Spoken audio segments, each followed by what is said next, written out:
আজকে আমি vegetable fried রাইসের একটা রেসিপি তোমাদের সাথে শেয়ার করলাম। খুব সহজেই ঘরোয়া উপকরণ দিয়ে এই রেসিপিটা তৈরি করা যায়। তার জন্য আমি প্রথমেই সব সবজিগুলো আলাদা আলাদা করে ভেজে নেব। যেহেতু ফুলকপিটা একটু নরম টাইপের হয়, তার জন্য ফুলকপিটাই আমি আগে ভাজলাম। তো ফুলকপিগুলো ভেজে খুব সুন্দরভাবে উঠিয়ে নিলাম, আর এতে সামান্য একটু লবণ দিয়ে নিয়েছি। বাস, তারপর একে একে আমি বাকি সবজিগুলো ভেজে নেব। দিলাম আমি গাজর।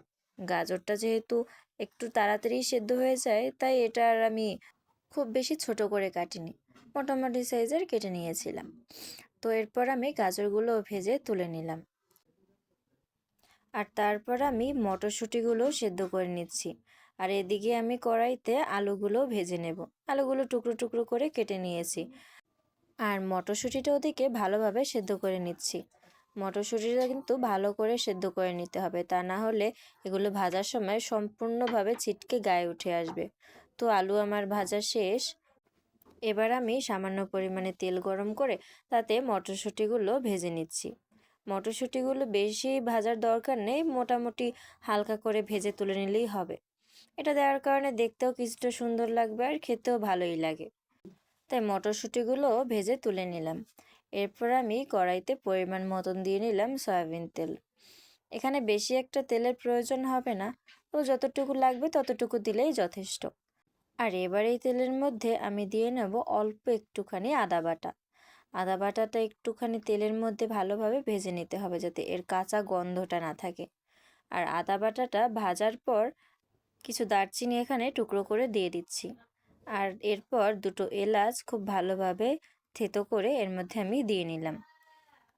তেজপাতা, লবঙ্গ, গোলমরিচ বা অন্য কোনো মশলা দেওয়ার কোনো প্রয়োজন নেই, শুধু এলাচ আর দারচিনি দিলেই যথেষ্ট। এরপর আমি এটাকে একটু ভেজে তারপর চালগুলো দিয়ে দিচ্ছি। চালগুলো কিন্তু ধুয়ে কিছুক্ষণ ভিজিয়ে রেখেছিলাম, যার কারণে এটা একটু বেশি ঝরঝরে হবে। তো চালগুলো দিয়ে আমি খুব ভালোভাবে চালটা ভেজে নিচ্ছি।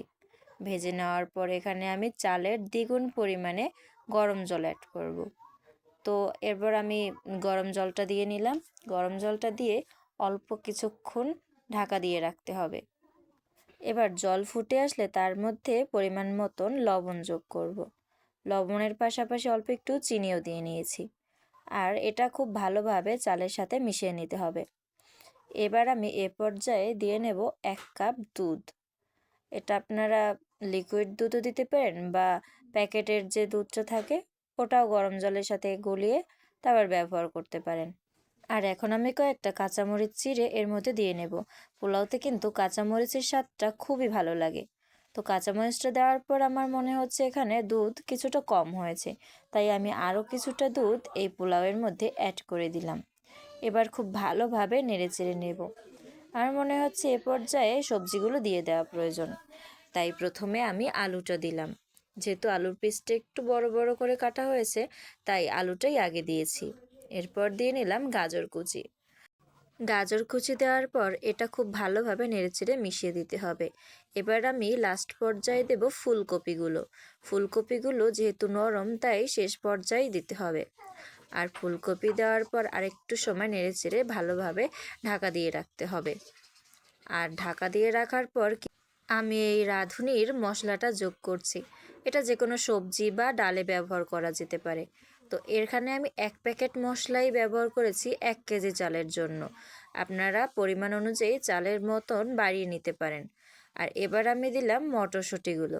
মটরশুঁটি দেওয়ার পর কিন্তু দেখতে খুব সুন্দর লাগছে। এভাবে কালারফুল হলে কার না দেখতে ভালো লাগে বলেন। এবার একটু নেড়েচেড়ে নিচ্ছি। আর লাস্ট পর্যায়ে আমি দিয়ে নেব পেঁয়াজ বেরেস্তা। এখানে যেহেতু আমি ডিমের ঝুড়ো ব্যবহার করিনি, তাই পেঁয়াজ বেরেস্তা দিয়েই কাজ সেরে নিলাম। বাস, রেডি হয়ে গেল আমাদের ভেজিটেবল ফ্রাইড রাইস।